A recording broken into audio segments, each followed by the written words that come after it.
एक अतिशय दुःखद बातमी समोर आली आहे। 8 वर्षीय मुलीचा हृदयविकाराच्या झटक्याने मृत्यू झालाय।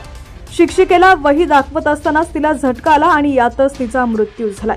घटना नेमकी काय घडली पाहूयात। त्याआधी तुम्ही HPN मराठी न्यूज चॅनल पहिल्यांदाच पाहत असाल आणि अजूनही चॅनलला सबस्क्राइब केलं नसेल तर नक्की सबस्क्राइब करा, जेणेकरून आमचे अपडेट्स लवकरात लवकर तुमच्यापर्यंत पोहोचतील। बेंगळुरूमध्ये 8 वर्षीय मुलीचा हृदयविकाराच्या झटक्याने शाळेतच मृत्यू झालाय।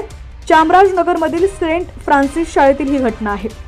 3रीच्या वर्गात शिकणाऱ्या तेजस्विनीचा वर्गात शिक्षिकेला वही दाखवत असताना अचानक मृत्यू झालाय।